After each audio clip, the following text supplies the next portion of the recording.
Hi friends, welcome back to my channel. ఈరోజు వచ్చేసి నేను చిన్న ఫిష్ ఉంటాయి కదా, వీటిని డీప్ ఫ్రై చేస్తున్నాను. చలో ఎలా చేద్దాం చూడండి. ఇవైతే మంచిగా వాష్ చేసుకున్నాను అనమాట. ఒక 5-6 టైమ్స్ అయితే వాష్ చేసుకున్నాను. చాలా మట్టి ఉంటుంది, చిన్న ఉసుకే అనేది ఉంటుంది అనమాట. సో దీన్ని మంచిగా వాష్ చేసుకోవాలి. ఒక 5-6 టైమ్స్ వాష్ చేసుకున్న తర్వాత ఇందులో పసుపు, కొద్దిగా పసుపు అండ్ తగినంత ఉప్పు అండ్ కొద్దిగా కారం అండ్ ఇందులో కొద్దిగా ధనియా పౌడర్ అండ్ ఇంకా మన ఇంట్లో మసాలాలు ఏమన్నా ఉంటే ఫిష్ మసాలా కానీ ఏదైనా, ప్రజెంట్ నా దగ్గర అయితే చికెన్ మసాలా ఉంది కాబట్టి చికెన్ మసాలా యాడ్ చేస్తున్నాను. అండ్ తగినంత నూనె పోసుకోవాలన్నమాట. ఇది మంచిగా ఇట్లా కలుపుకుందాం చూడండి. మంచిగా స్పూన్తో కాకుండా చేయితోనే మంచిగా కలుపుకోండి, ఎందుకంటే చేపలకు మంచిగా పట్టాలి కదా ఈ మసాలా అంతా. సో మంచిగా ఇట్లా కలుపుకోండి.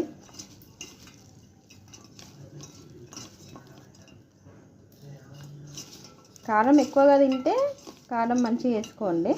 సో నేను మామూలుగా తింటా కాబట్టి సో కొంచెం కొద్దిగానే వేసుకున్నాను అనమాట.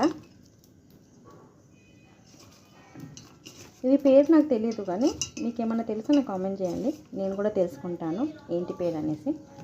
సో ఆయిల్ అయితే పెట్టేశాను కదా, మంచిగా హీట్ అవుతుంది అనమాట.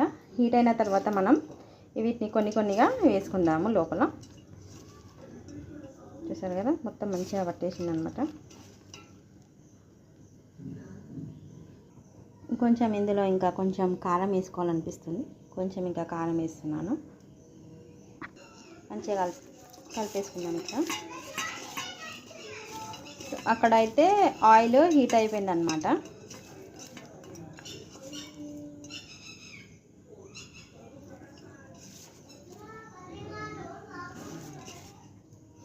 మంచిగా నూనె పొగలు కూడా వస్తుంది, కొంచెం దూరం పెట్టుకొని వేసుకోండి.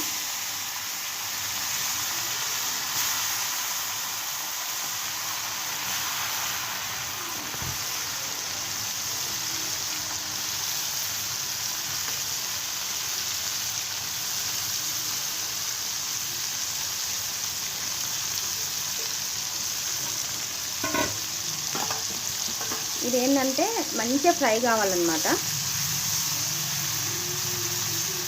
మంచిగా గట్టిగా ఫ్రై అయితే అట్లానే మొత్తం నమ్మి తినేసేయచ్చు. నేనైతే మంచిగా గట్టిగా ఫ్రై చేసుకుంటాను. కొద్దిగా బ్రౌనిష్ కలర్ మాడినట్టు అయినా సరే టేస్ట్ బాగా వస్తుంది. లేదంటే కొంచెం పచ్చిగా ఉందనుకోండి, ముళ్ళులు అనేటివి గుచ్చుకపోతాయి అన్నమాట.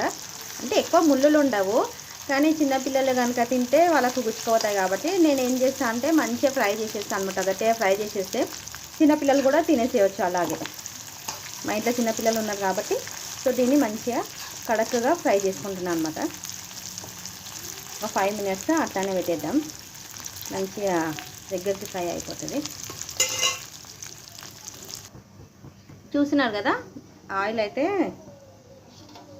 దగ్గరకు అయిపోయింది అనమాట. మంచిగా కనిపిస్తున్నాయి కదా, ఇవి కడక్ అయినట్టు కనిపిస్తున్నాయి. సో వీటిని మనం తీసేసుకుందాము.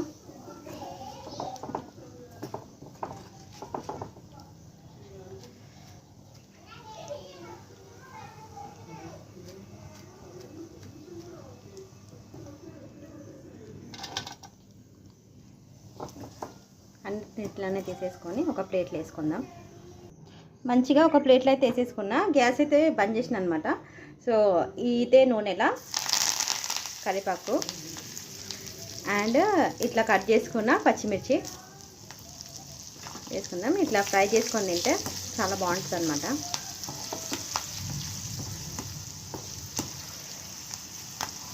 తీసేసుకుందాం, ఫ్రై అయిపోయినాయి. ఫైనల్గా అయితే ఫిష్ ఫ్రై రెడీ అయిపోయింది. మంచిగా చూసినారు కదా, లుక్ అయితే ఎంత బాగుంది. ఇదే ఒక ఫిష్తో పాటు ఒక పచ్చిమిర్చి, ఒక